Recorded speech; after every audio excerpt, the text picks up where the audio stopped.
5, Muy bien. 4, 3, 2, 1. Hola amigo, ¿cómo están? Soy Salvador Rodríguez y el día de hoy tengo el gusto y el placer de charlar con el doctor Víctor Cuchí Espadas, que es, bueno, un gran autor de numerosos libros de texto, de numerosos libros, y es una persona muy importante en el medio académico. ¿Cómo estás, Víctor? Muy bien, muchas gracias. Aquí nomás, en esta tarde lluviosa. Qué bueno, Víctor, qué bueno. Víctor, cuéntanos un poco cómo fue, cómo fue tu niñez. Ujú. Tengo entendido que tú eres de Puerto Rico, ¿verdad? Tu Sí, origen de así es, nacimiento. así es. Y cómo fue de niño tu acercamiento, y bueno, en tu niñez y en tu juventud con la historia. Por qué te decidiste a entrar al ámbito de la historia? Caramba, pues mira, pues fue una cuestión muy azarosa. Cuando yo era niño, pues me interesaba la historia, sobre todo por las narraciones de acontecimientos muy grandes, ¿no? O sea, eh, la historia era como que un ámbito muy espectacular, ¿no? En donde se producían pues eventos colectivos donde a, la- a los ojos de un niño pues participaban personalidades casi superheroicas, ¿no? O sea, sí, en televisión veías a los superhéroes de Marvel y en la historia aparecían las grandes figuras que eran bastante amplias, ¿no? Fundamentalmente líderes políticos, líderes militares, eh, y grandes artistas, ¿no? Y científicos. Esas eran como que las cuatro categorías de personas que tenían, que destacaban en todo este espacio que es la historia. Eh, Siempre me ha gustado porque también porque era como llamémosle así, el background, el trasfondo de las conversaciones políticas que de vez en cuando se suscitaban en la casa. No entre mis papás y nosotros, sino particularmente mis padres con sus papás, ¿no? Con mis abuelos. Entonces, y a diferencia del México de entonces, pues el Puerto Rico de los 60 y 70, había mucho espacio para la conversación de preferencias políticas. Había un contexto que facilitaba la cosa, que es fundamentalmente la Guerra Fría. También tenemos lo que se llama ya el problema del estatus, Ujú. que es esta cuestión que tiene que ver con la pertenencia de Puerto Rico a Estados Unidos, que Sí. es un tema que entonces era muy candente, muy importante, y que motivaba muchas conversaciones muy acaloradas. Entonces, la historia, la política se entendía mejor si eras capaz de poner algunas cosas en contexto.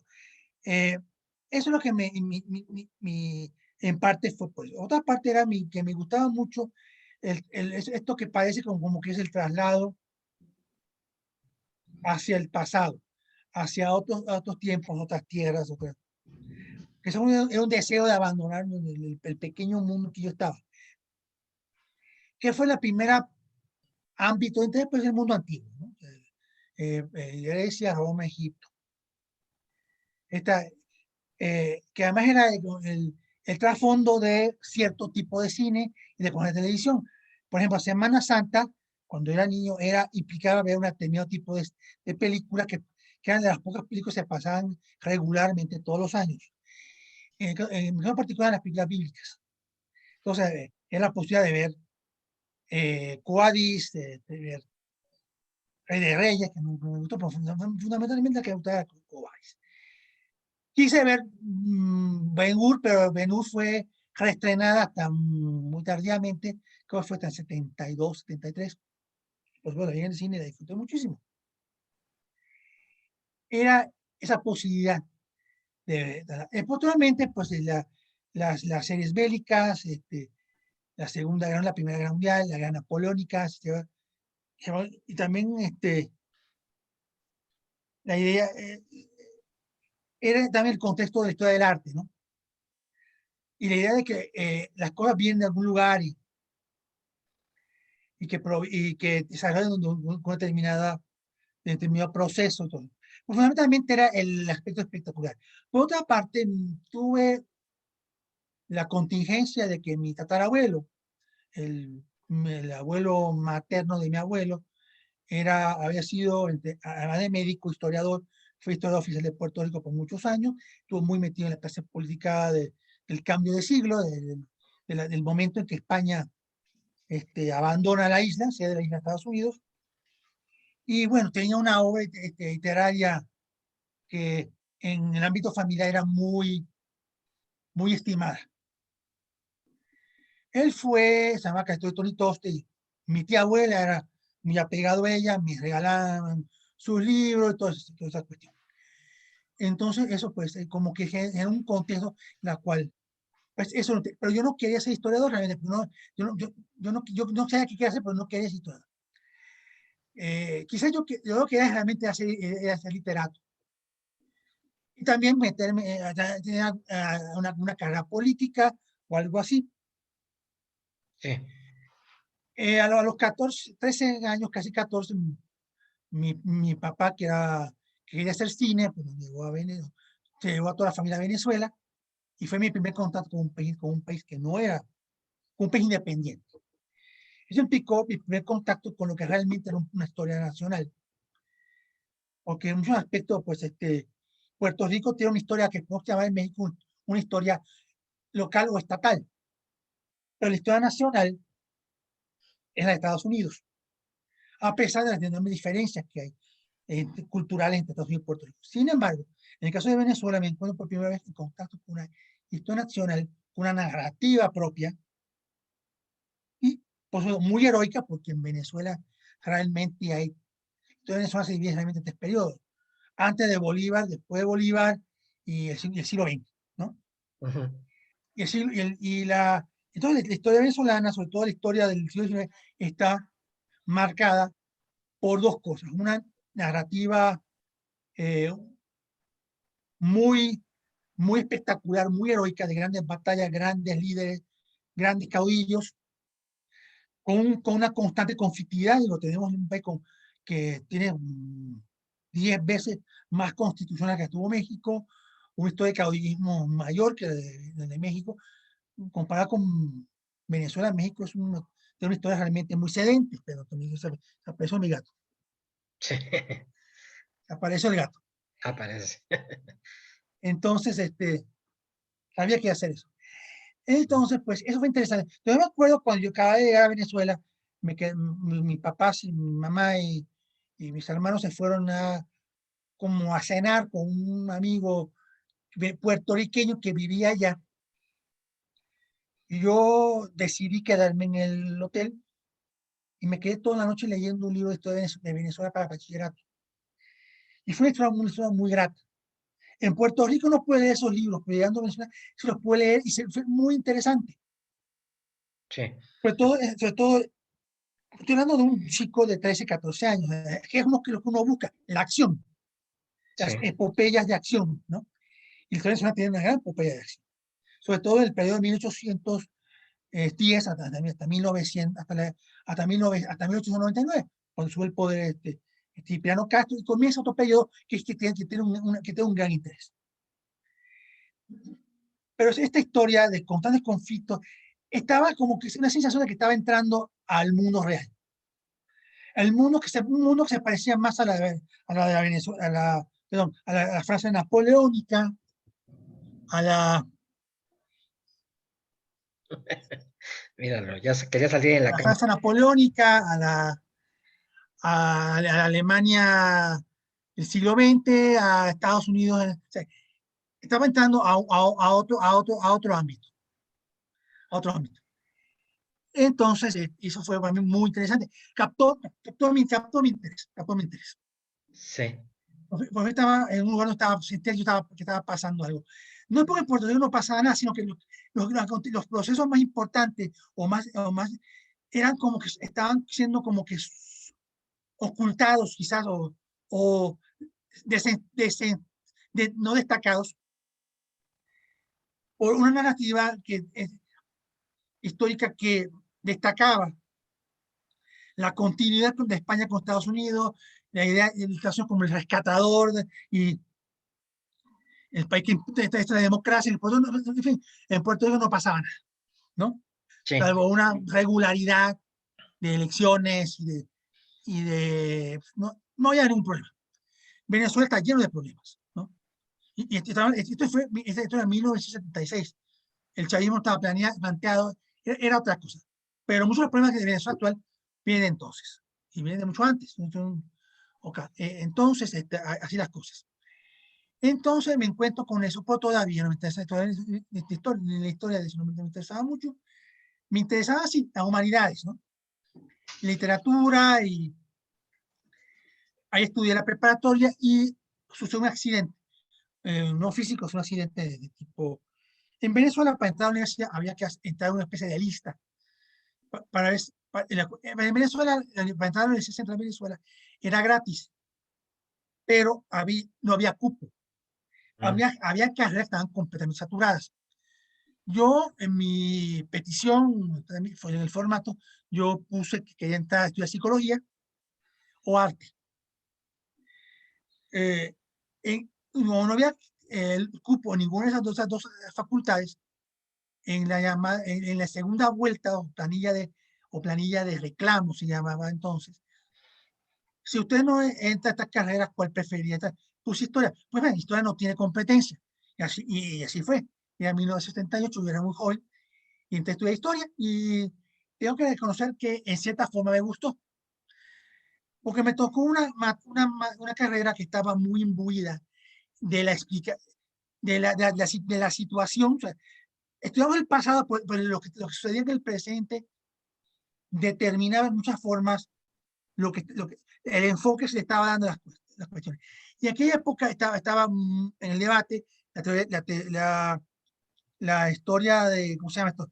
La sexología, la sociología de la dependencia, eh, la situación, las dictaduras latinoamericanas, sobre todo en la inmensa mayoría de los países sudamericanos estaban bajo militares, la Guerra Fría, el enfrentamiento con Estados Unidos, un montón de cosas. Lo que no sabíamos es que estábamos en los albores de la revolución neoliberal. O sea, lo que pensamos que iba a suceder no sucedió. Y si mm, sucedió 50 años después, ujú, ¿no? ujú. Eso es muy... Pero eso era fundamentalmente. Era eh, eh, esta idea de que había que conocer el pasado para transformar el presente. Sí, La verdad es que, aunque todavía era muy interesante, yo me quería enfocar a la historia latinoamericana. Pero hubo cambios en mi familia, mi papá decidió mudarse a México y llegó a México y con la intención de continuar la carrera, y me interesó en la historia de México. Aparte sí, que el programa en las currículas venezolanas y las mexicanas son diferentes, también a nivel ideológico. La escuela venezolana en ese momento estaba como que más abierta a anales y a marxismo que la mexicana, que estaba muy dominada por el pensamiento historicista y la filosofía de José de Gauss. sí, Aunque había en esa época, 1982 en adelante, algunos profesores marxistas o filomarxistas bastante activos. Pero bueno, 85 la perestroika, 89 la caída del muro, el mundo la revolución neoliberal se consolida, Estados Unidos se convierte en una superpotencia y muchas cosas por suceder. Me toca ver poquito a poco la transformación del sistema político mexicano, la decadencia del PRI y el surgimiento de esta cosa llamada la transición mexicana. Que es un proceso que tomaremos muchas décadas para poder realmente aquilatar. Bueno, sí. pero bueno, yo un momento dado me abandoné la carrera y entré por hacer de la realidad y por condiciones a trabajar en la Escuela de Antropología, eso fue en el 1991, y comienzo a trabajar en el editorial, algo con el cual yo no había estado, yo no había estado involucrado, sino muy esporádicamente en la década del 80. Yo era exclusivamente un estudiante que intentaba escribir una novela y que muy de vez en cuando hacía algunas cositas, ¿no? A partir del año 91 me fui a pasar a formar parte del staff del Departamento de Publicaciones de la Escuela de Antropología en el área, en lo que inicialmente el staff de apoyos técnicos editoriales de la revista Cuicuilco. Después los proyectos se fueron expandiendo conforme se expandía o se reducía el presupuesto de la ENA. Yo estuve trabajando desde el 91 hasta el 97 y ahí aprendí muchas cosas. Nada que tenga que ver con antropología, ¿sí? Ni que ver con la editorial. Fundamentalmente corrección de estilo y corrección de galeras en publicaciones académicas. Ese fue más o menos. Sí. ¿Cómo? No, Diego, continúa, perdón. Fue en del 91 al 97. Fundamentalmente, creo que publicaba en las escuelas, pues, obviamente, lingüística, antropología física, antropología social, etnología, historia y particularmente arqueología, que generaba mucho material publicable Sí. de diversa calidad. Me tocó leer artículos bien escritos, tesis para publicación, y bueno, también algunos materiales que eran fundamentalmente notas que hay que pasar a limpio y que querían que el estado editorial hiciera eso. Fue un aprendizaje tremendo, una práctica diaria de este asunto. Mejoró mi ortografía, mejoró mi sintaxis, me metí con el tema este a nivel mental, a nivel un poco por las estrategias expositivas, por qué se escribe de determinada manera y la diferencia del lenguaje en el lenguaje académico. Cómo se escribe para publicación y cómo no se debe hacer y la diferencia y las diferentes estilo y el trato autoral. Porque estamos lidiando en un ambiente donde donde las reputaciones son muy pesadas, tanto para gente que está empezando como gente que tiene mucho tiempo, a la cual muchas veces no es fácil editar un texto. O estás lidiando con una persona que tiene una trayectoria, que se considera importante, que nunca la han corregido o la han corregido otros. Y me tocó otros muy abiertos y otros más cerrados. Sí. Eso es un poco las aventuras de un departamento de publicación, ya sea de la ENA como de la antropológica de la UNAM, no sé, sociológica, donde se produzcan publicaciones académicas, ya sea de revistas, periódicas, semanales, boletines, y por supuesto los libros los libros que muchas veces son tesis doctorales o de grados anteriores que se tienen que convertir en libros, ¿no? Entonces tiene que pasar un trabajo escolar a algo de otro tipo, que muchas veces el cambio es mínimo, porque siguen teniendo las 1500 notas de pie de página, ¿no? Que no leen ahí. Entonces hay que cortarle el número de notas, hay que darle otra redacción a la introducción, quizás eliminar ciertos temas que no son no pudieran ser interior de un público lector normal, o no. Y muchas veces estos libros, como sabemos, no son de divulgación popular. Muchos de ellos acaban en bibliotecas o acaban en el depósito del INA o para nunca ser leídas, ¿no? Pero forman parte del currículum de ciertas funcionarios e investigadores. Y que eso forma parte de una porción más bien de nuestra Claro. élite académico-cultural, ¿no? Sí, claro. Sí. En paralelo se hacen otras cosas muy similares, colegio literario, pero fundamentalmente en esos años fue obra académica. Después estudié la maestría. Muy bien, muy interesante. Regresando un poco, digamos, a lo primero que te preguntaba, ¿a ti cómo te llegaron a enseñar la historia Era una historia con base, digamos, en lo que es secundaria, prepa, etcétera, con base que en cuestionarios y resúmenes. Era una historia reflexiva. ¿Qué tipo de, cómo te enseñaban la historia? Mira, tuve grandes maestros, pero y tuve grandes maestras de historia, allá en la primaria y en la secundaria. Pero era una historiografía, era una historia enciclopédico-temática, en la cual la profesora exponía el tema de una manera fundamentalmente narrativa, haciendo énfasis fundamentalmente en la comprensión de la concatenación de los hechos. Los exámenes consistían fundamentalmente en exámenes escritos con preguntas, generalmente creo que el método favorito era el control de lectura. Estamos hablando de 1970 hasta 76. Se puede decir que es un tipo de pedagogía de la historia sumamente tradicional. Lo que había al final generalmente era un examen más que era una versión acumulada de los exámenes anteriores, o un trabajo final de investigación, que en mi caso era narrar algún proceso que me interesara. Recuerdo tres trabajos que hice, uno yo no terminé por pensado en cartapaso con dibujo y demás. El primero fue proféticamente la conquista de México por Hernán Cortés, ilustrado por mi hermano.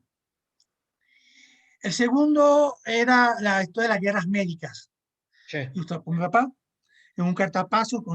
El primer trabajo era casi era prácticamente lo que fue copiarme el tipo de texto, pero en el segundo sí traté de hacer un texto personal, con investigación tomada de lo que había en la casa, enciclopedias, algunos libritos, todo eso, para juntar una narración de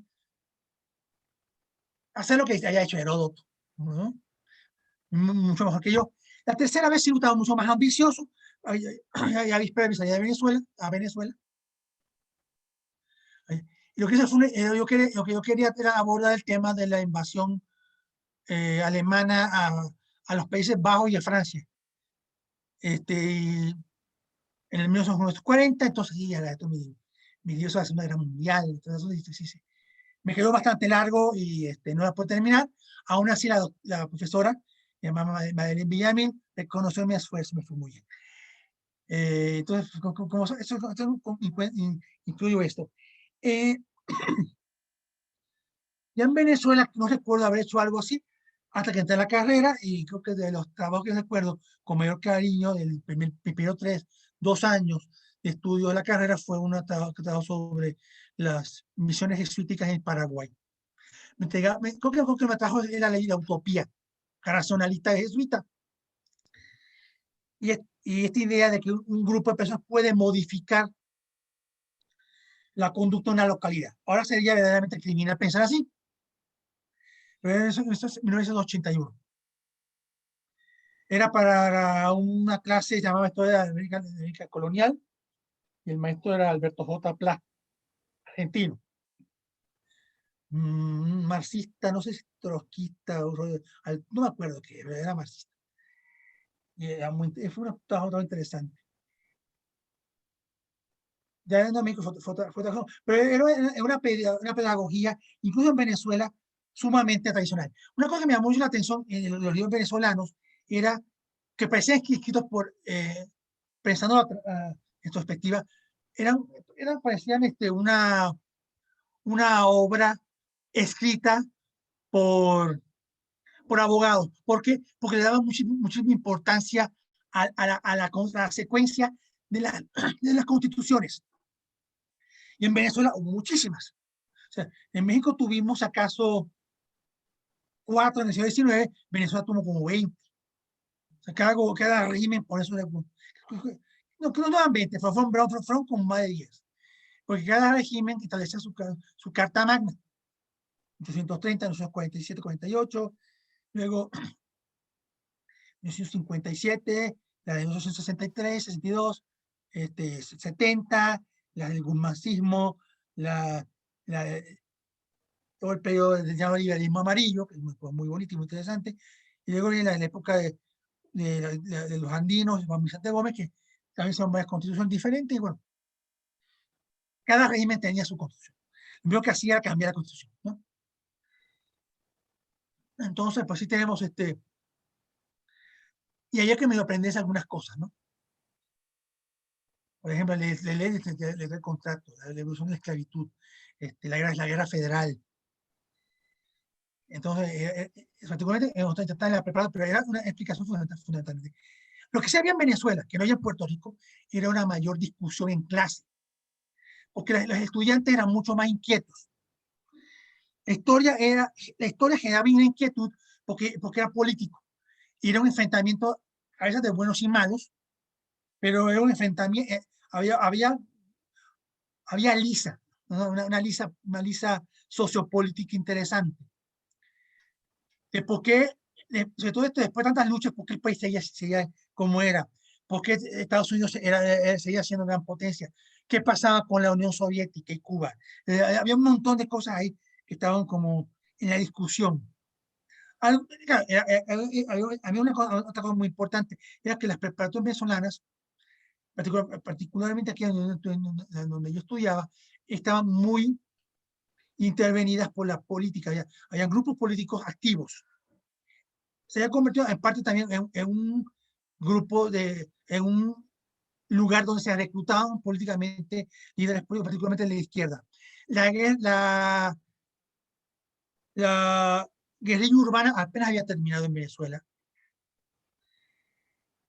Entonces había una serie de cierta efervescencia que en Puerto Rico no puede, pues en Puerto Rico el ambiente, pues el discurso democrático era un ambiente mucho más represivo y más antipolítico. La gente hablaba de política en clase se buscaba despolitizar la historia. En México me encontré con un concepto totalmente diferente. Llego a la facultad y me encuentro con un ambiente totalmente había un academicismo que rechazaba la confrontación política, la rechazaba por completo. Como si la acción del historiador era aspirar a ser un filósofo. Entonces se trató como de aseptizar la historia en ciertos aspectos.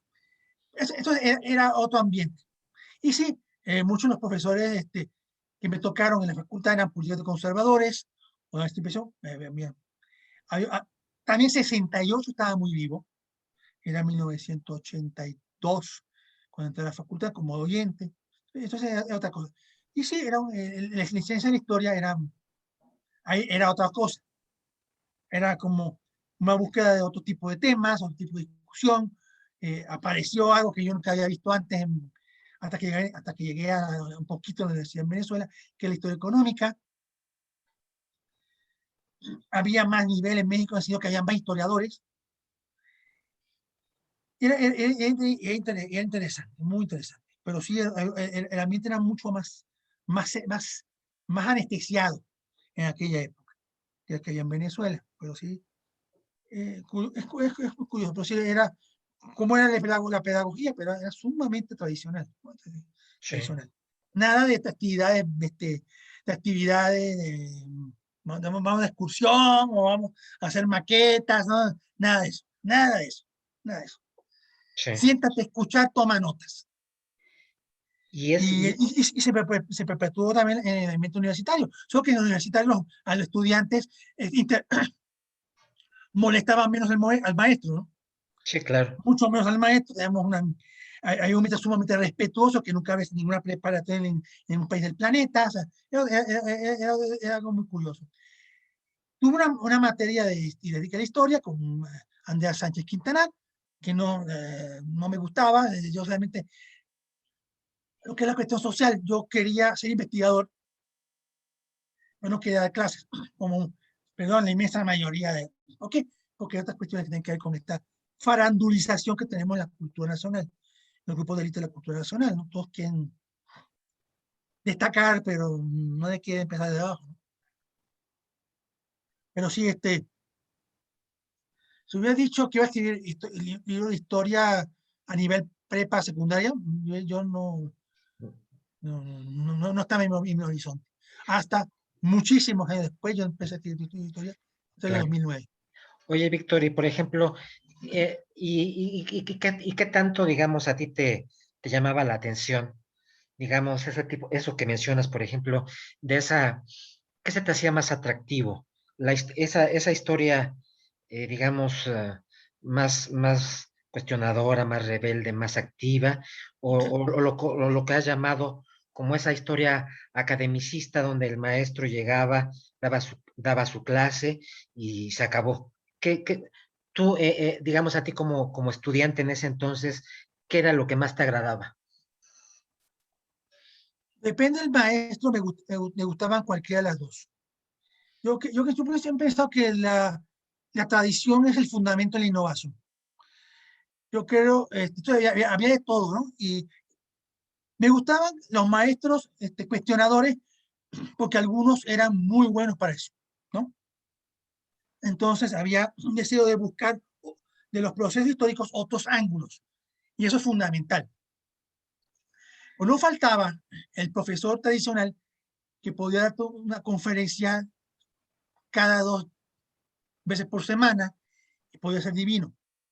O sea, trato de acordarme de José Belda Planas, bueno, sí, no, Belda Planas sí, sí era muy bueno, pero había uno, un hombre español que daba historiografía grecorromana en Venezuela que era buenísimo, porque era sentarse y empezar a hablar, le decían valores humanos, ¿no? Tratar de acordarme de él, pero sí, era muy bueno. En México recuerdo a Juan Ortega y Medina, que era entrar al salón de clase y a callarse la boca. Y de vez en cuando uno preguntaba, pero su narración, su exposición era muy atractiva. Debo tener por ahí en algún cuaderno todas sus opiniones, a cada uno apuntando la clase, casi tomando un dictado. Yo tengo la suerte que veo una cosa en la cual tomar dictado era parte del aprendizaje. Eso son cosas que se fueron perdiendo. Antes tomábamos dictado, después tomamos apuntes. Ahora creo que ni eso, nunca sabe, pues, pero entonces me tocaba ambas cosas. Y había profesores que eran un poco un híbrido de ambas. Miguel Soto Estrada era un híbrido de ambas. Ok, Alfredo López Sotkin también. ¿Y por qué? Porque podían cuestionar, pero tenía un conocimiento muy sólido de la materia. Mañana Pastor, que también o sea, eran esos profesores que tenían una base de conocimiento fáctico muy sólido, se podían permitirse el trabajo de la crítica y del cuestionamiento. Además, tiene un trabajo detrás. No se puede, yo creo que no se puede enseñar la teoría si no se estudia la materia primero. Y puede ser nefasto hacerlo de esa manera. Porque lo que acabas de hacer fundamentalmente es enseñando una serie de principios y de cual tú vas a empezar a utilizar la información como una forma de llenar una serie de formatos. Y es lo que a veces veo en ciertos politólogos que se hacen pasar por historiadores. ujú, Yo creo que hay que tener un conocimiento fáctico, estar bien informado antes de poder, no te puede analizar un proceso si no está bien informado. claro, Dando en consideración que que un historiador no es un periodista. Los historiadores tenemos otra forma de la información. Tenemos que ser muy cuidadosos, tenemos que saber que lo que estás leyendo no necesariamente es cierto, que lo que estás leyendo no necesariamente está completo, que puede ser información de segunda mano, que a lo mejor lo que estás leyendo es falso, no solamente porque sea una falsificación, sino que el contenido puede ser un testimonio sesgado o ser un testimonio totalmente inventado. Y también acordar que la información se pierde. Cuanto más sí, atrás estás en el tiempo, menos información vas a tener de fuentes fidedignas. Y lo de fidedigno, ponerlo con comillas, ¿no? Y eso un poco lo aprendí de los historicistas. Porque yo pensaba que muchos de los historiadores marxistas de entonces tomaban la información muy por sentado. La cuestión era, muchas veces era integrar la información a un punto de vista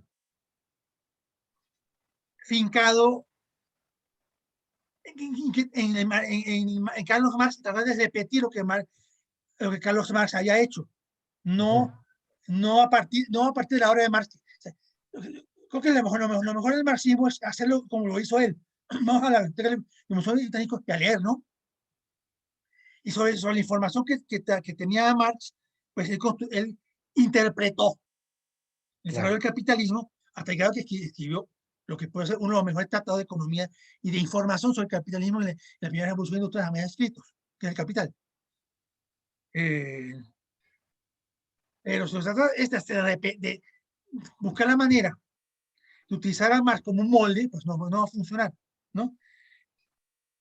Los historicistas, a veces hay algo muy bueno historicistas, y era la crítica de las fuentes, su escepticismo con la información. Y la cuestión de diferentes lecturas que un proceso, que un investigador pueden rendir. Ejemplo emblemático, la invención de América del mundo gordo. Que cuando un navegante del siglo XV veía un mapa, ¿qué estaba viendo? ¿En qué se basa el mapa? ¿En el pilotaje, en el mundo, o se basa en lo que había en la cabeza de la sociedad europea? Lo segundo. Es fantástico. Por eso no es que todo estaba loco. Él realmente había llegado a Asia. De acuerdo con su mapa, él llegó a Asia. De acuerdo con su lectura, le llegó a Asia. De ahí a Menocchio, pues, otra cosa, ¿no? claro. Entonces es la posibilidad de eso y aplicar estos principios a otro tipo de fuentes, como las estadísticas, la lectura de oficios, la lectura de documentos oficiales, de los gubernamentales. Y mi tesis de licenciatura sobre documentos, con base en documentos oficiales. Claro. Realmente catalogué un ramo del Archivo Histórico de la Ciudad de México. Entonces, me topé fundamentalmente con información municipal. Pero para eso había mucho tiempo, pasó mucho tiempo. Sí. Pero sí era, de hecho, yo tengo muy poca experiencia docente, muy poca experiencia docente.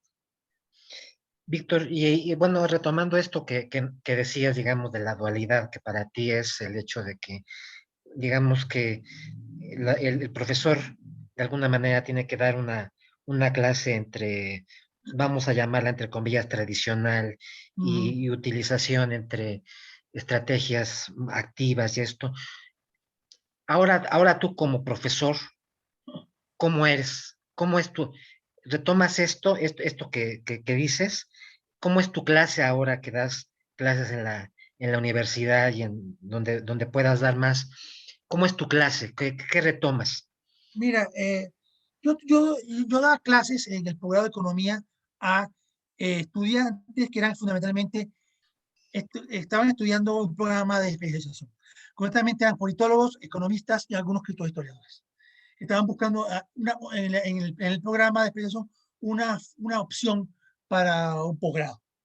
Algunos usan eso como un punto para dar el paso hacia una maestría o hacia una especialización doctoral. Yo, en lo personal, doy clases, prefiero, no niego mi origen, uso mucho el pizarrón. Pero lo que me gusta mucho es dos cosas. El comentario de textos. Vamos a leer un texto y vamos a comentarlo, clase. Otra es pedir a los alumnos que vayan preparando un trabajo final que sea el trabajo final del posgrado. O sea, van a comenzar a hacer su tesis conmigo, ¿no? Aunque yo no sea el asesor, ¿no? Para que salgan ya casi titulados de la materia. Eso implica que ya tienen que empezar a investigar de eh, sus temas, sus respectivos temas, y me dando avances de investigación. Y por último, algo que llegó a gustar mucho en los 4 años que di estos talleres en la Facultad de Economía, que es las visitas guiadas a archivos públicos y privados. Mm. El 99% de los estudiantes de que están en esa expresión jamás hayan pisado un archivo. Su investigación se hace fundamentalmente vía electrónica y con alguna lectura de libros impresos. Un parecido esa de que vamos a la biblioteca a estar todos los días leyendo libros, eso no se da. Sí, Intento, reconozco las ventajas enormes que tiene estudiar e investigar en línea. ¿Okay? Pero si haces investigación en el pasado, conviene entrar a un archivo histórico. Entonces, la visita, el orden de visita era similar, pero yo siempre empiezo con el archivo histórico de la AGN, Archivo General de la Nación. Visitas guiadas que yo no daba al personal, que es lo que llaman, que conozcan el archivo, los fondos, etc. Siempre tuvo un trato exquisito de parte de la Biblioteca Nacional, escuadrada por la UNAM, me llevaban, ahí conocí el espacio este maravilloso de la, del- la, de la, de la sala mexicana, donde nos mostraban los libros antiguos de la biblioteca, y los alumnos puedan tocarlos, medio leerlos, conocerlos, algo que no tienen la oportunidad de hacerlo. Luego también la Biblioteca Nacional, y posteriormente la biblioteca y archivo, que ya no existe desafortunadamente, de la Escuela Bancaria y Comercial, de, del Fondo Gómez Morín de la UAM, del TEC de Monterrey. También fuimos a visitar el Archivo Diplomático Mexicano, la Biblioteca de General García, la Biblioteca Lerdo de Tejada, donde nos enseñaron el acervo de inteligencia de la Secretaría de Hacienda, eh, el archivo de notarías, que fue una visita muy grata, increíble. Entonces, sí, y los alumnos pues, se pusieron en contacto con la posibilidad de investigar con información de primera mano, con fuentes primarias de primera mano. Eh, periódicos antiguos, libros antiguos, información del siglo XVI. Muy importante fue, porque muchas otras bibliotecas, por ejemplo, la biblioteca de la Ibero, el archivo de la Ibero, tiene boletines e información de carácter económico del siglo XVIII y XIX, que difícilmente entra al corpus investigativo de los estudiantes mexicanos, ¿no? Entonces, claro. yo creo que eso fue una parte de una experiencia muy interesante, y sí, es lo que yo hacía fundamentalmente.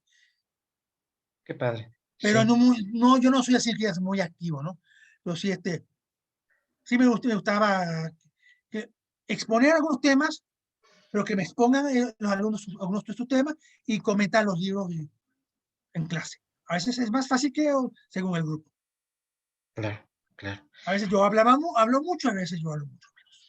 Sí. Ya desafortunadamente con esta epidemia, pues ha habido como una restricción en los profesores, entonces estamos esperando que me van a llamar, pero necesitamos.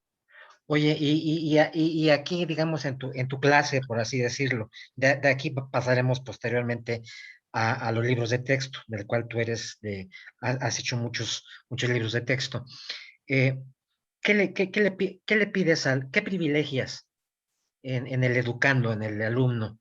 ¿La memoria o la reflexión de los mismos, o las dos cosas? Pero ¿qué es importante para ti, o qué reflexionas respecto a estas dos dimensiones?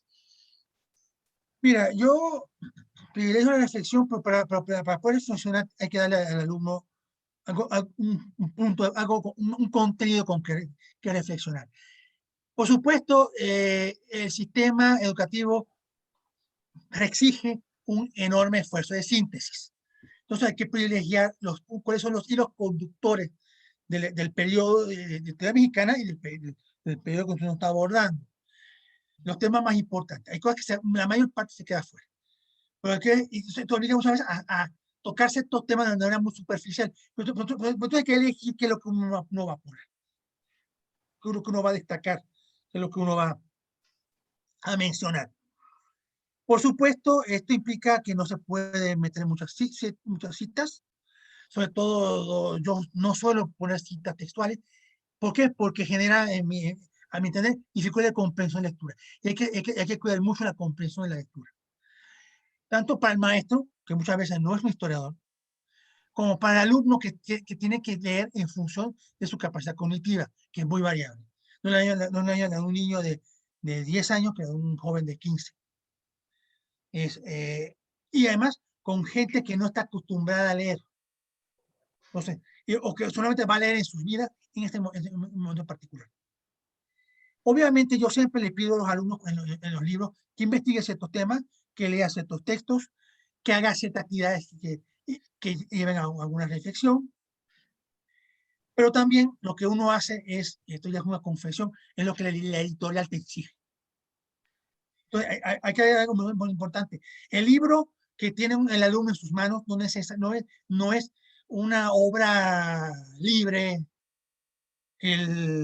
una obra libre en la cual el autor este, en un ambiente propicio eh, saca algo que dimana de su sabiduría.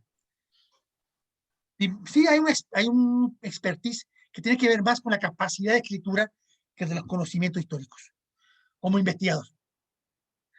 Si un historiador tiene que investigar para escribir un libro, no es un cliente atractivo para las editoriales. Cuando el estudiante te llama, tú te estás preparado para llenar los espacios, para llenar los contenidos como sea. Lo cual tiene que ver dos factores determinantes. Uno, el programa oficial, que es válido para todo el mundo de este país, o los programas oficiales, porque también hay variantes estatales importantes, sobre todo a nivel de bachillerato.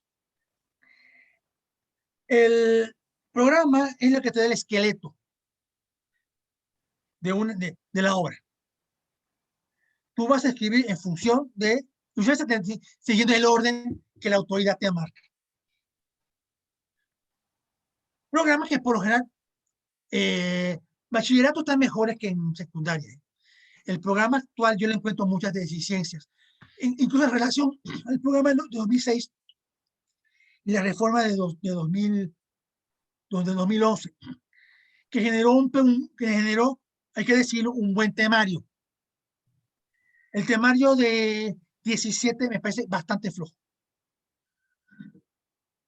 Y que está todavía vigente. ¿eh? Nadie puede decir que en México no hay programa.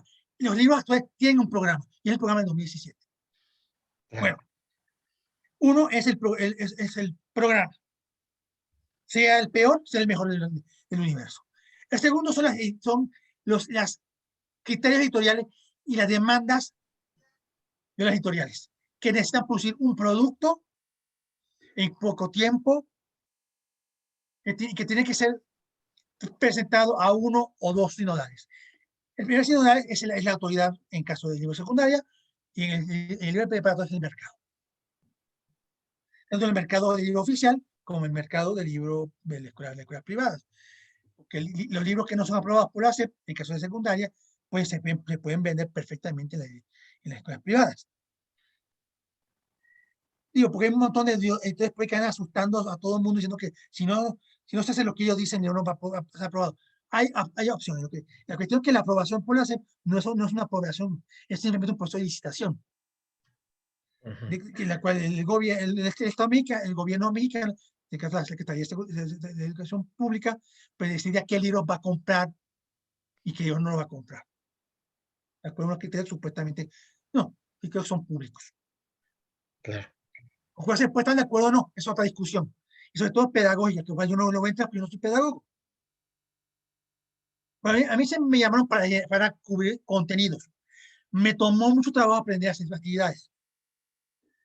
Pero pero producir un libro de historia en 3 meses es una experiencia que ningún tesista,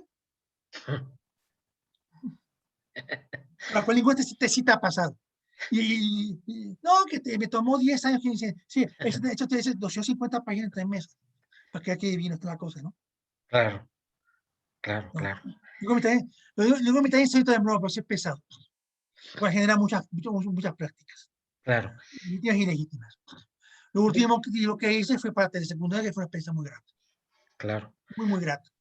Oye, Víctor, y por ejemplo, así, digamos, sin viendo los diferentes libros de texto privados o sea, o estatales, de gobierno, etcétera, en general, ¿cómo ves tú la difusión de la historia, por ejemplo, para el caso, tú mismo acabas de citar a la doctora Andrea Sánchez Quintanar, que hablaba mucho en esos tiempos de la idea de que había que pensar en el otro, ¿verdad? Era lo que ella le llamaba pensar en el otro para divulgar. ¿Cómo ves, cómo ves los libros que circulan en nuestras aulas? ¿Sí están hechos para pensando en el otro? O sea, es decir, en chavos, en chavos primero de la edad, de los contextos, diferentes contextos socioeconómicos. ¿Cómo los ves?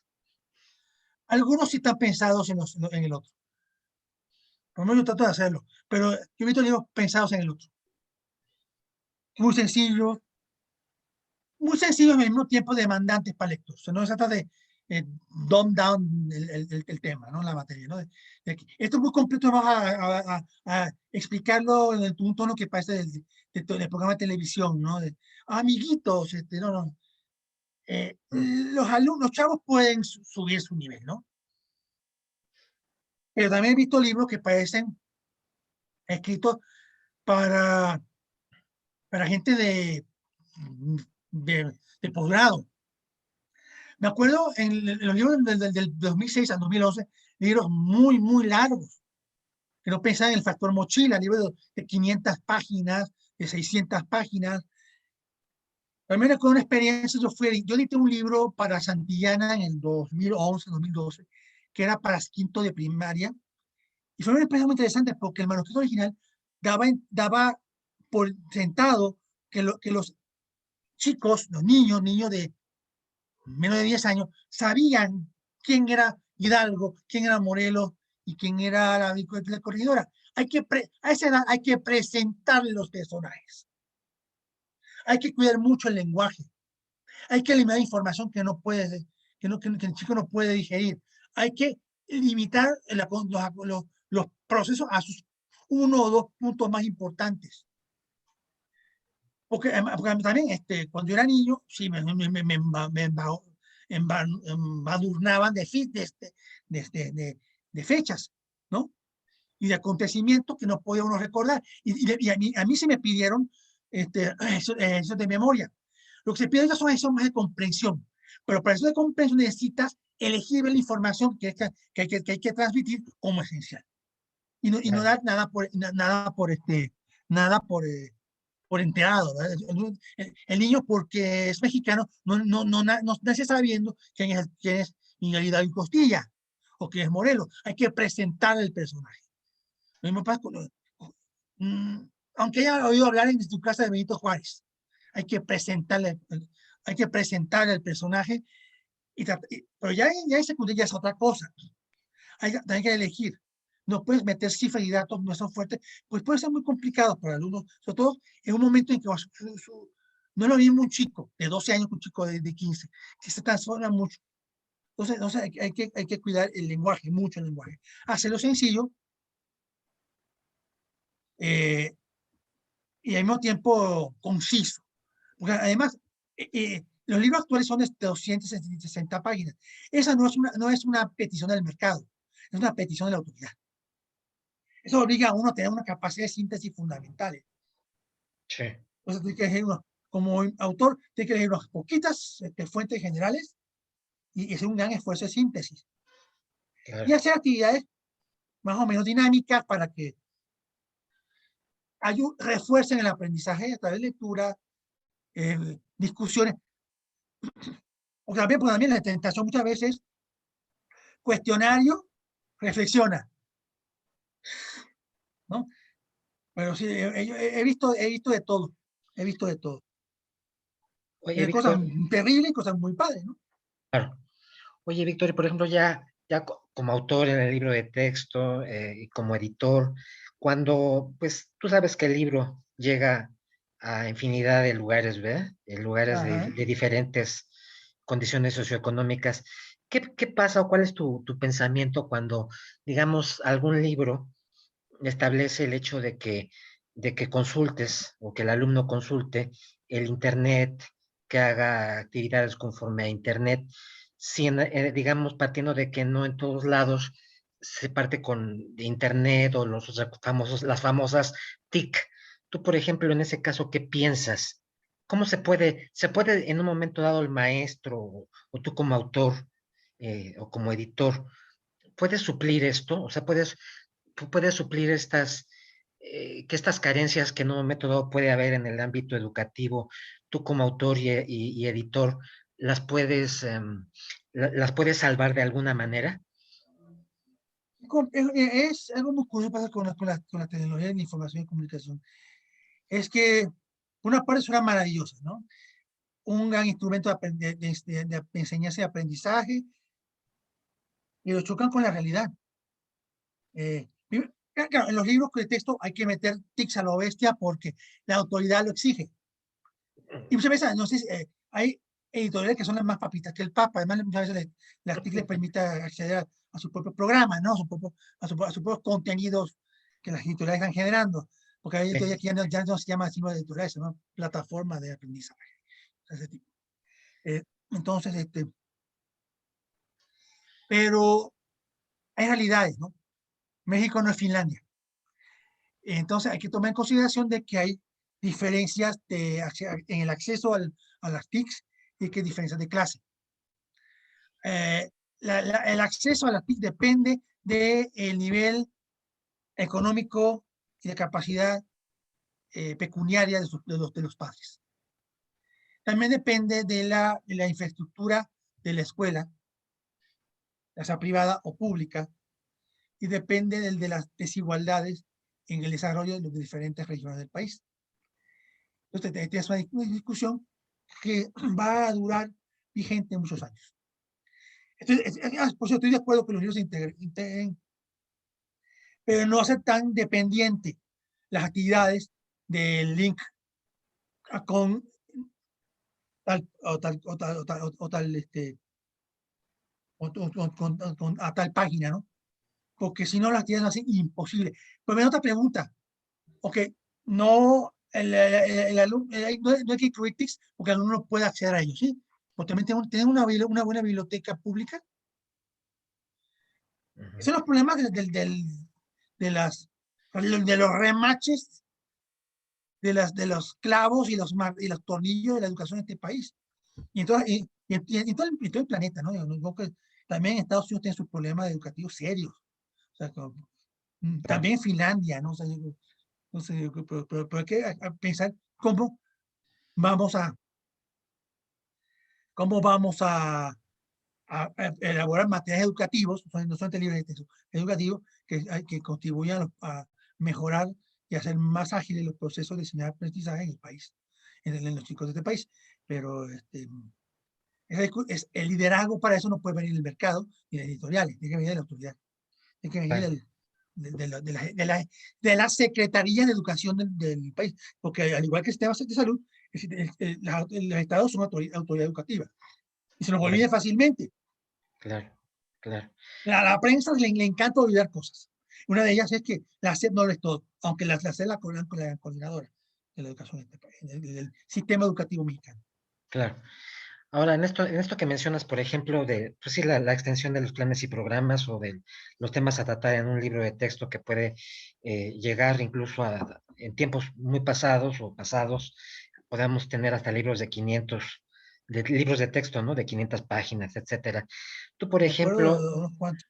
dentro de este esfuerzo, digamos, sintético que tú mencionas que se realiza, desde tu punto de vista, ¿qué temas propondrías? Por ejemplo, en la historia de México, eh, ¿qué temas propondrías digamos, que se trataran, por ejemplo, en los libros, en los programas? ¿A qué temas darles mayor énfasis para que el alumno de cualquier, de cualquier grado, ya sea de secundaria, de bachillerato, etcétera, te pueda salir con las competencias y habilidades para entender el proceso histórico? Mm. está complicado. Yo en lo personal empezaría con, ¿defines el contenido de los libros de texto? Yo Sí, empezaría con modificar profundamente el inicio del libro de texto del Instituto de México. Eso de enseñarle a cómo, a- eso de darles un curso sintético de historia de primer semestre de licenciatura es inútil, es inútil. Yo entraría a un repaso de los procesos históricos mexicanos eh, y, volvería, yo creo que yo volvería al temario yo volvería a una versión revisada del temario anterior. Yo creo que es un buen temario. Claro, es un temario para un solo año. Ahora tenemos un temario para 2 años, pero si lo ves bien, es muy vago. Es muy vago. Otra cuestión de esto del cómo sustituimos los temas para hacer reflexionar por estos especies de proyectos que se les puso este nombre rimbombante de las UDIs, o UTIs, o UCAS. Lucas. Es Ujú.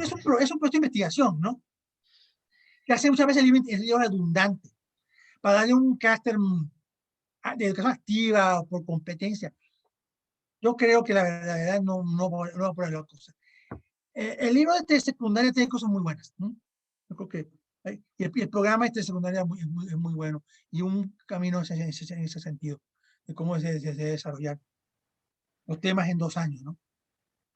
Sí, por ejemplo, por el primer tema que es el de la historia y las fuentes, todo eso, mejor vamos a expandir la parte de Mesoamérica, ¿no?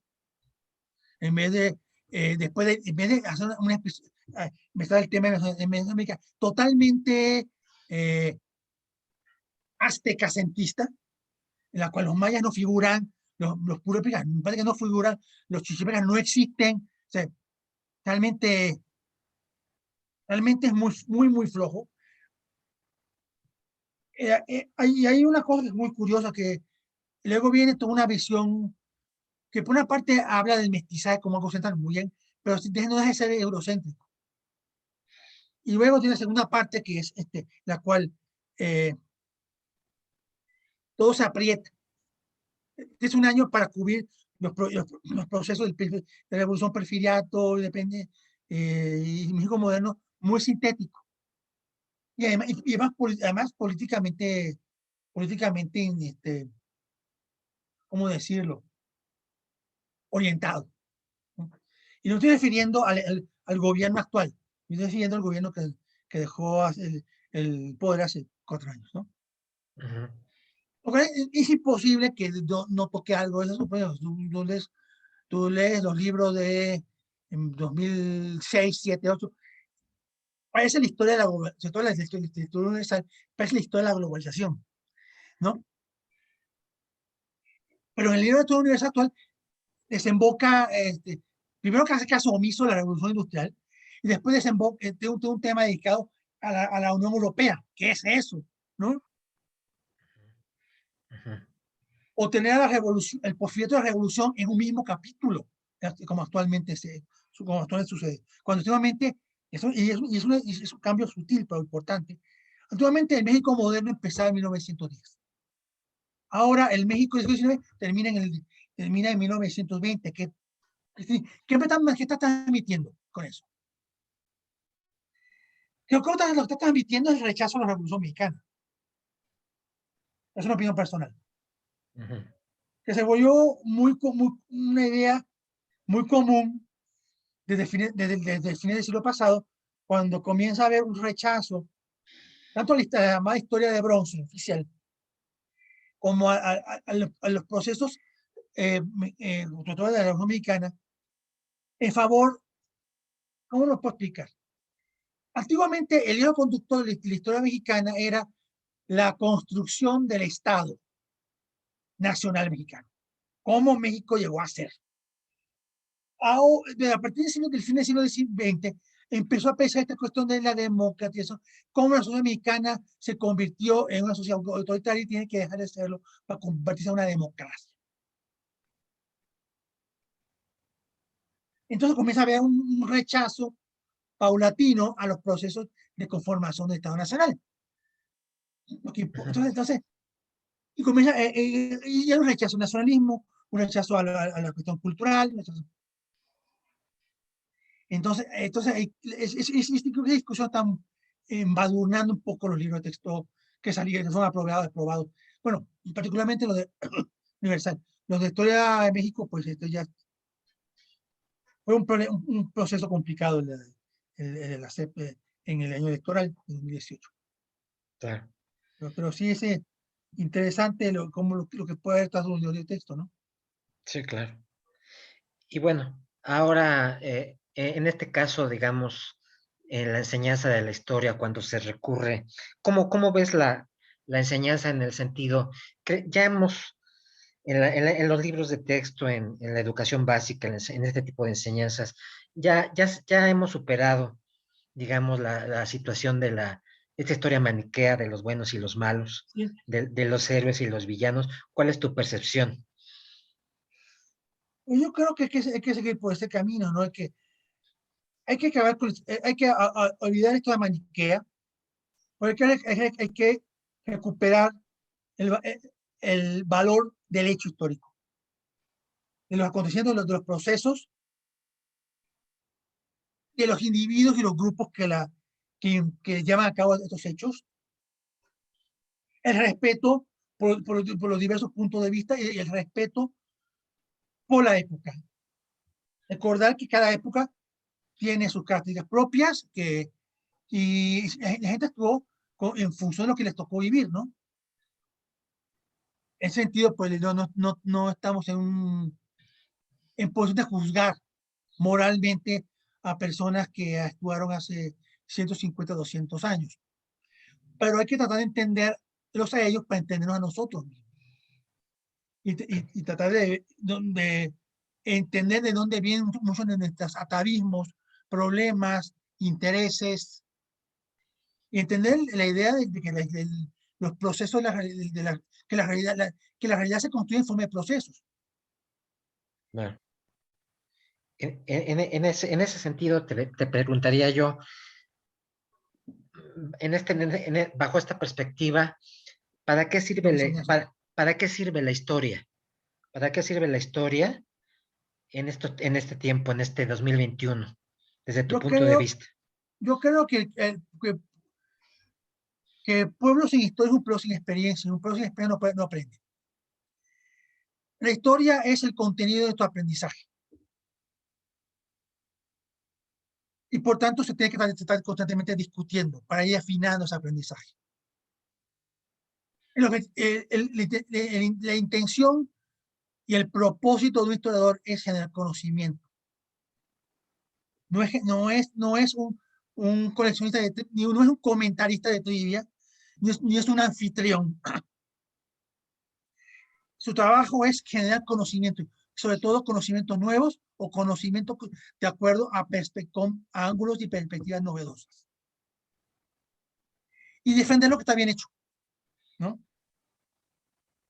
No es un propagandista, ni es un ideólogo,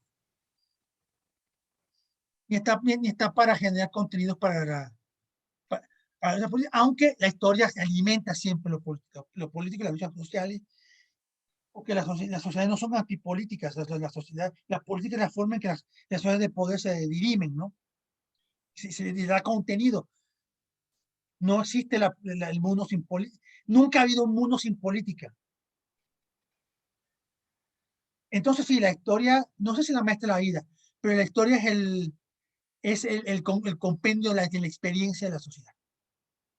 Y por tanto, tiene que ser un libro abierto para afinar ese conocimiento, para afinar esa experiencia y para aprender. Un pueblo que no aprende, un pueblo que no madura. Entonces, continuaremos viviendo en esta inocencia forzada, pensando que el mundo empieza con uno, que no puede concebir el mundo sin nosotros, y olvidándonos que el hombre lleva más de 16.000 años en la Tierra, ¿no? Que antes de, de nuestro nacimiento muchas cosas sucedieron, que todavía nos determinan, que todavía nos influyen, que todavía nos enseñan, y que en un momento dado nos pueden enseñar cosas para el futuro, porque como decía el hermano Tony Medina, los nietos se oponen a sus padres con los ideas de los abuelos. Entonces, yo creo que no es en todos casos. Por eso es importante en este momento en que hay, las mechas generaciones se han vuelto mucho más profundas. Hoy día un adulto, un padre, casi no tiene nada que hablar con el hijo porque no tiene casi nada que enseñarle. Antiguamente los papás enseñaban a los hijos que repetían lo que los papás hacían. Quizás haya sido así en la antigua Roma o entre los chalcas, ¿no? Pero en este momento las diferencias en materia de conocimiento, tecnología, entre padres y hijos pueden ser abismales. Pues no tenemos que podernos comunicar. Y creo que la historia aporta mucho. Porque la historia, por último, le da a cualquier individuo o grupo social algo que es fundamental, que es perspectiva. Al final de cuentas, uno descubre que los peces no se acaban ni con una epidemia, ni con un gobierno, de que hay un gran panorama que es más importante que los detalles. El panorama está hecho de detalles también, que nada es para tanto, y que después de nuestras muertes seguimos viviendo. Respecto a la pandemia, pues que tenemos que tocar ese tema, ¿no? Digamos, de lo que nos ha tocado y cómo nos ha tocado. ¿Cómo sientes que nos ha impactado la pandemia, digamos? Bueno, pues a los historiadores, a la comunidad, por un lado, por otro lado, a los alumnos, al profesorado. ¿Cómo, eh, cómo crees que será este mundo antes y después, o cómo es este mundo antes y después de la pandemia? No lo sé. Cuanto a los alumnos, pues no he dado clases durante la pandemia en ningún sentido, así que no sé lo que está pasando en este aspecto. Sé que ha sido una experiencia muy complicada para muchos profesores y para muchos alumnos. Incluso está muy cansada. Yo creo que lo que nos enseña esta epidemia es un poco de humildad. Uno no lo sabe todo, uno no tiene una opinión para todo, y el mundo no necesita mi opinión. Entonces yo creo que hay que esperar. Y sobre todo en este momento que yo que sí he visto mucho es catastrofismo. Esta idea de que estamos en un periodo apocalíptico, el mundo se está acabando, este, todos nos vamos a morir tarde o temprano, un ambiente como de Soylent Green, o sea, como de como un presente apocalíptico en la cual mañana estaremos todos muertos. No creo parecer demasiado optimista, pero vamos a tener un poco de perspectiva. Eh, le hemos pasado peor. Han pasado, han pasado guerras mundiales, han pasado epidemias. La epidemia de hace 17 años fue mucho peor que esta, y más cuando la humanidad tenía menos instrumentos para enfrentarla. Creo que como sociedad hemos aguantado bien. Este, muchos gobiernos han caído, no. Eh, hemos mantenido un poco de disciplina, no tanto como unos dicen, y tan malo como otros dicen. Yo creo que ahí vamos. Yo creo que en un año estaremos hablando de otra cosa. Aquí estaremos, la mayoría de nosotros. Sí. Hay que pensar en la especie, ¿no? Ser positivos, digamos, ¿verdad? Un poco positivo, pero poner las cosas en perspectiva. Claro. Hay un panorama más grande y problemas mucho más serios También hay que ver qué fue lo que pasó y no lo vamos a ver leyendo la prensa hoy día. Eso vamos a ver mucho después. Y yo no creo en la teoría de conspiración. Sí. Yo creo que vamos a ir sabiendo lo que pasó hace un año dentro de unos 5, 6 o 10 años. Claro, claro, definitivamente. Ahora, respecto a esta situación que de alguna manera también se está, como y tú lo mencionabas, ¿no? En estas ideas un poco catastrofistas o algo también, donde yo he visto por ahí muchas, en algunos países, como, como desprecio, eh, o advenimiento del fin de la historia, que en muchos lados están diciendo, ¿verdad? ¿Qué posición tienes tú al respecto? ¿Realmente podemos hablar de un fin de la historia? No, ¿Realmente la historia bajo esa perspectiva no nos sirve para nada? O sea, ¿cuál es tu opinión al respecto? con respecto a que se les trece para algo que contesté esa pregunta, con respecto a la cuestión de la, yo le invito que digan sobre la experiencia de la humanidad. Con respecto a si el fin de la historia, nunca he creído en el fin de la historia. La historia se va a acabar cuando el sol estalle. Mientras haya humanos en este planeta o en otros planetas, habrá historia. Por supuesto que si la humanidad lo va a colonizar por el planeta X, B, Z, la historia de la humanidad allá será otra historia. Claro, También habrá historia en las naves que llevará esta gente. Eh, ¿Por qué? Porque donde hay humanos y hay tiempo y hay espacio, hay historia. Ese es el trinomio. Humanos con conciencia, espacio y tiempo. claro, El, el fin de la historia no, porque no, la historia empieza esto empieza realmente con la prehistoria, ¿no? Claro, el tema de la cuestión epistemológica de que si acaso esos primeros hombres no tenían conciencia del conocimiento, ni tenían conciencia de la realidad, y conciencia del tiempo, y no tenían ninguna necesidad de...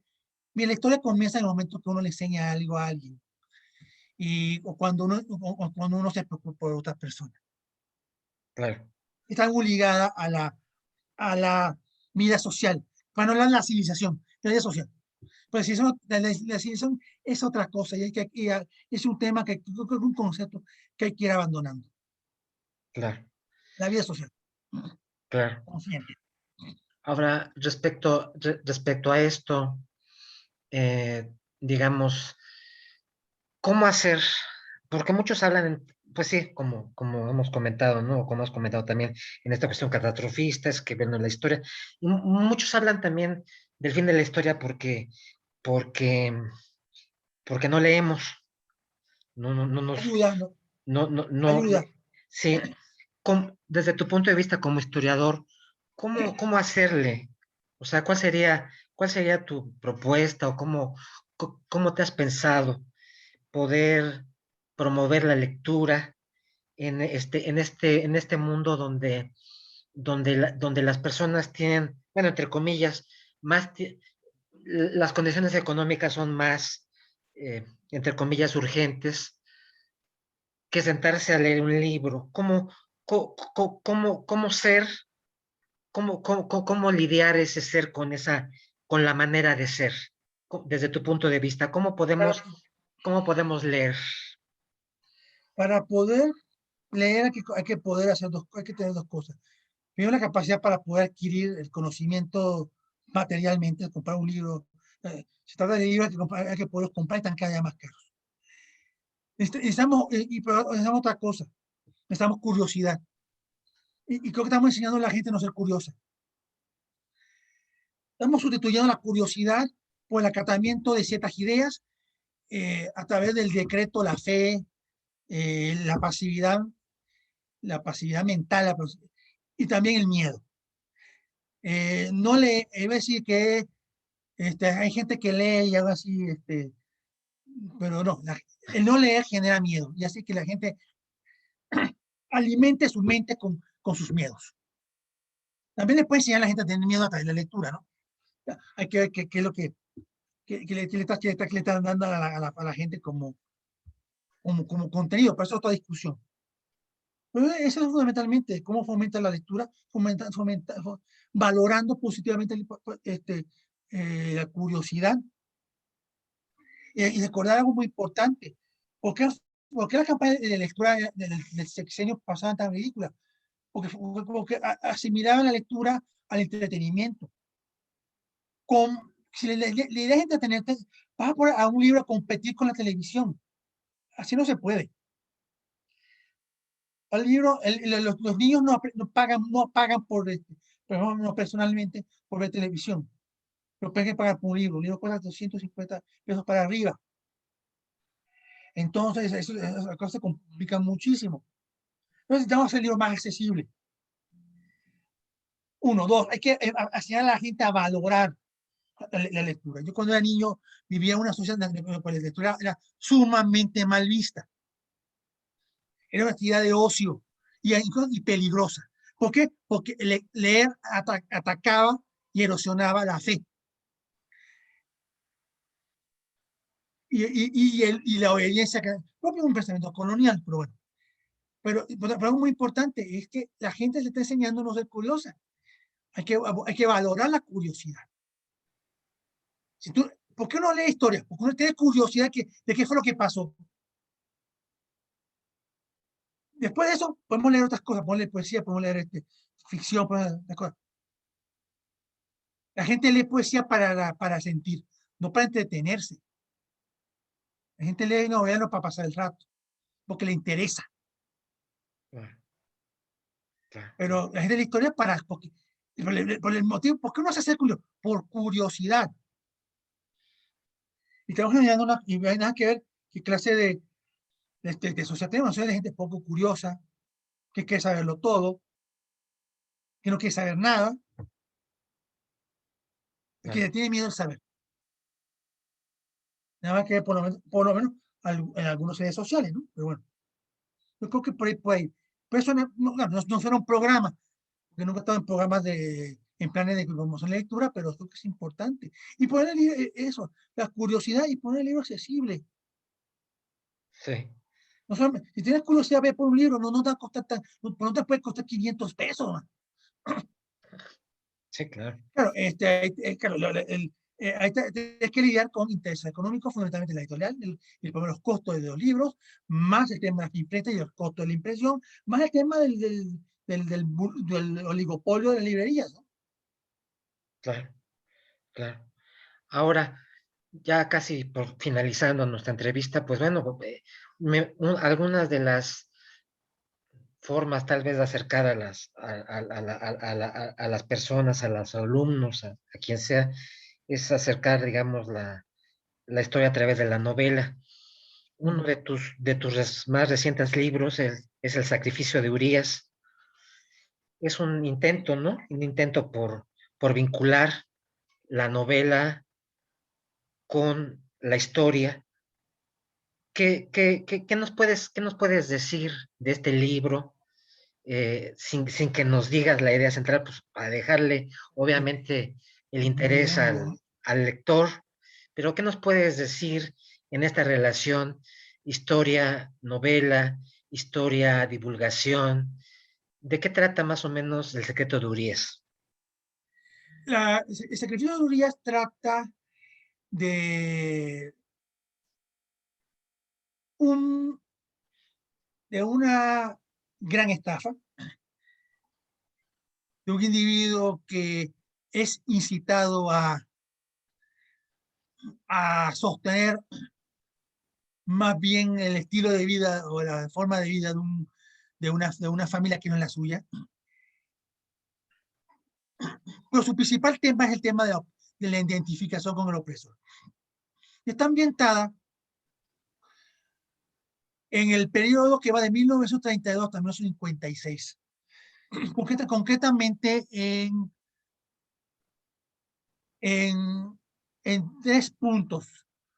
Uno es un viaje por el Atlántico de Nueva York a Alemania en 1932, en vísperas del fracaso de Hitler para convertirse primero en presidente, después en canciller de Alemania.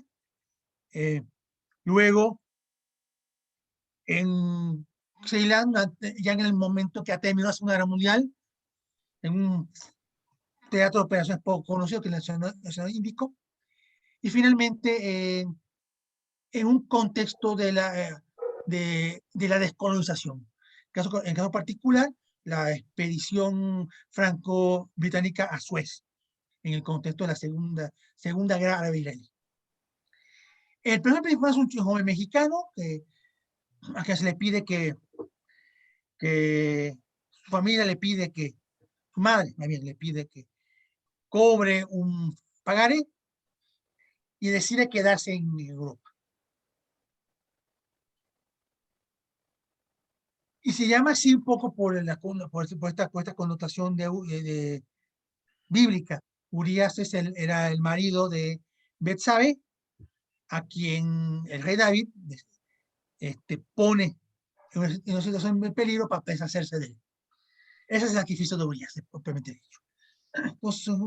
Entonces esta primera novela publicada por Editorial Navarra, muy bien, por cierto, un libro muy bonito, no es largo, creo que se puede en una semana, y creo que puede ser una lectura interesante para la mayoría de ustedes.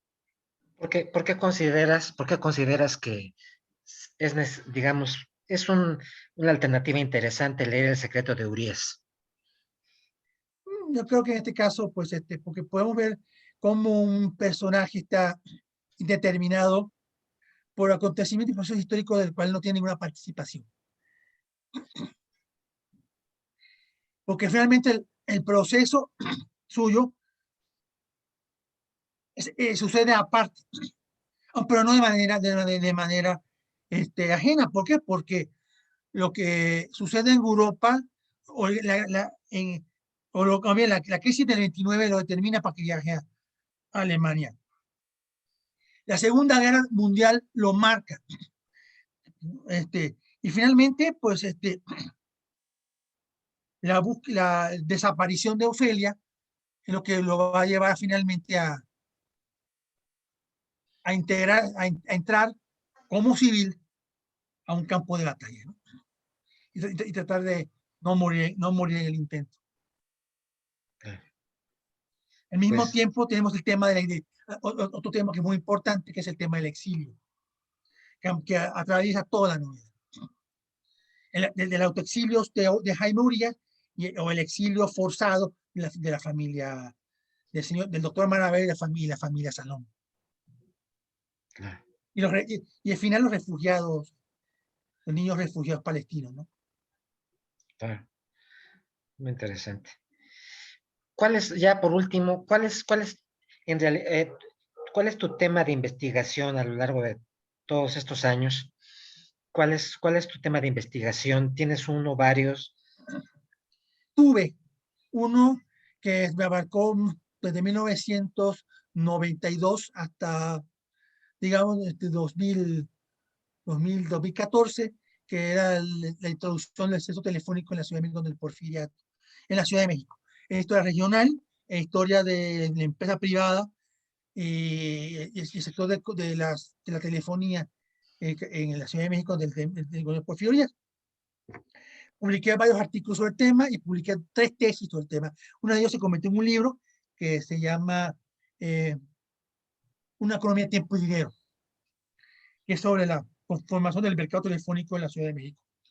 El premio 1981 hasta 1911. Mi tesis doctoral abarca la revolución telefónica. Esa la defendí en el 2018.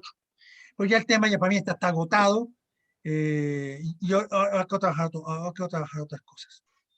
Quiso trabajar un tema de la historia de la diplomacia mexicana durante la Segunda Guerra Mundial. Qué interesante. Puede empezar pronto, ojalá pronto se abran pronto los archivos y yo pueda trabajar en ese tema. Qué bueno, qué interesante.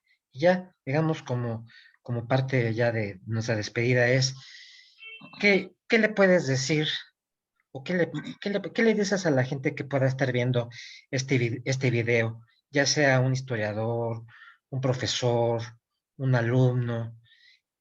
¿Qué le puedes decir en estos tiempos de pandemia, en este 2020, julio todavía?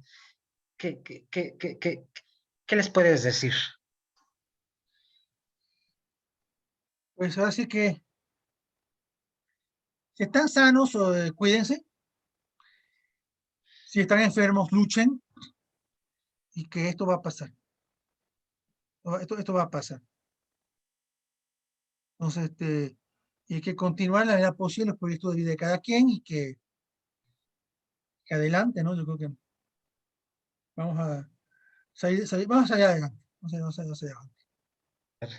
Así que arriba y adelante, ¿no? Bueno, el tipo está todavía vivo, ¿eh? Sí, claro, Está todavía vivo, así que, aunque va bastante lento, pero bueno. Yo sí creo que vamos a salir, vamos a hacer, soy optimista al respecto. claro, claro que sí. Pues, Víctor, te quiero dar las gracias por haber charlado conmigo, por haber charlado aquí Placer.